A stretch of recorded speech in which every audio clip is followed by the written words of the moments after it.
There are a lot of differences in terms of for example, justification or even the way we do Lord's Supper.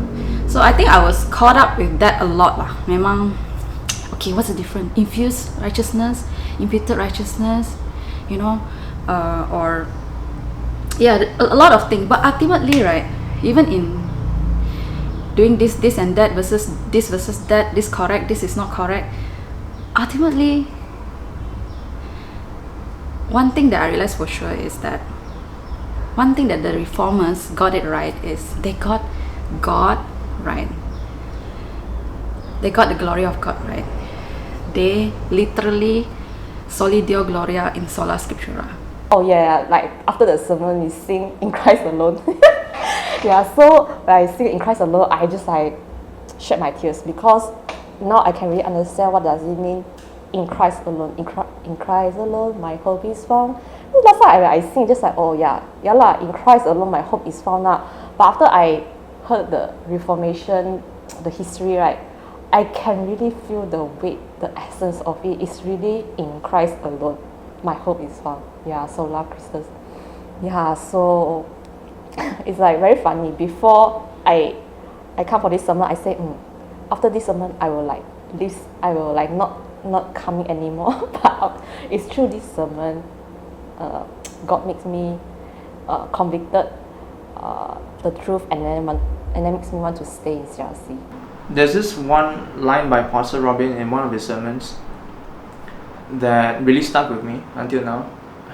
Verbatim, I can remember, Christ rules over his church by his word. And I think CRC really upholds that. I think that is what being reformed is about. And in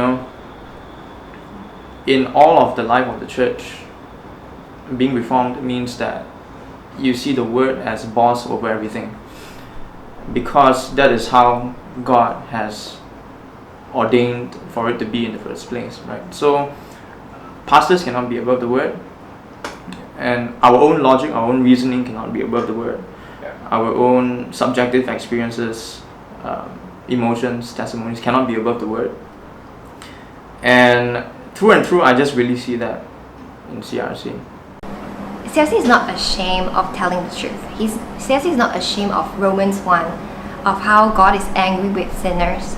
CRC is not afraid of people just not being happy with the church, so then they just sugarcoat everything. Yeah. In fact, CRC is so not doing the sugarcoating. You come and then you get exposed, and then you get, in that sense, burned, right? Yeah. And you see yourself clearly for who you are, and you can finally get who God is.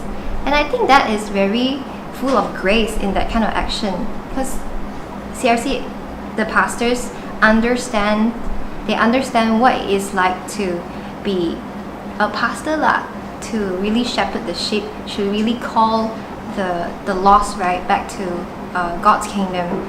The first few months were definitely very tough because the newborn, the baby keeps waking up in the middle of the night. It's like you lose your sleep. So I guess nowadays probably 30% of my brain power goes to the baby and the family. But at the same time, knowing what it means to love God and His church, and knowing the mission, and knowing that marriage and family life is not the be-all and all. We're all looking forward to the return of Christ, where His people are gathered and united with Him eternally. So having this eternal perspective in mind, just the challenge is to not be bogged down by worries in life. Yeah, but eventually during membership class, I remember it's first or second, it's on faith and hope. Yeah, the second session. Then somehow God convicted me of my sin, where I realized actually I wasn't treating His church properly in a loving way. I didn't really, although I know this is His church, but I didn't really, treat it as if it's His church. Yeah. It's not my church. It's not just random group of people. It's His. So eventually I decided I have to let go of my idolatry. I had the language barrier because I couldn't understand anything because I don't speak English. Yeah, I speak Chinese all the way. So it was very hard, yeah, for me to understand the sermon, a single word in the sermon.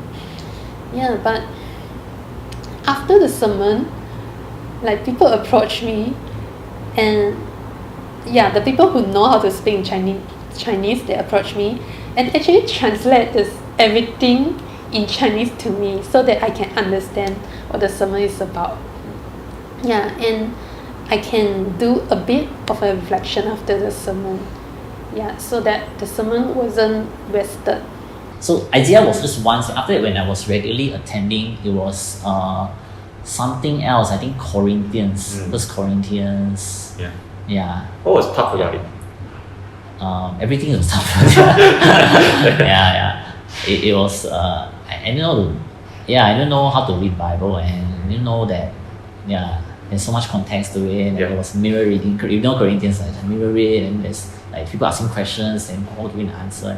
And never know. I mean, for once, I never really read Bible. That's one thing. Even I read it, it's not like reading the whole thing. So this is like really like reading the whole thing, which I never really done before.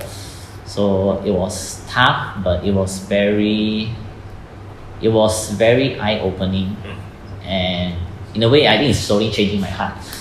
But so I just keep coming on. Yeah. But then I probably take CRC as granted lah, because because it's just my, how to say, because I was started there ma. So after some time it's like like that, like comfort zone lah. So after went to a battlefield, I always say like the 2 years in Sabah is a wilderness lah. Like being tested, gao like that in wilderness. Then when I come back, it's like it's like a heaven like that. Yeah. So. That's why I feel very I think God has been disciplining me, teaching me in that way, maturing me up in this way lah. Right. Yeah, and I do appreciate what CRC has done for all the groundwork, foundation work for the first 5-6 years, which equipped me, and so that I can benefit whatever I learned in Sabah. For me, all this while I thought life is about fulfilling yourself, living your life to fullest. Just do whatever that make you happy. But then after becoming a Christian, I realized that this life is really not about me, and I can only know what life is about and the meaning of life from God, because He is the God who created this world. I'm not. I'm just a creation. And to understand myself and to understand the purpose of life, I really need to understand it from God's point of view.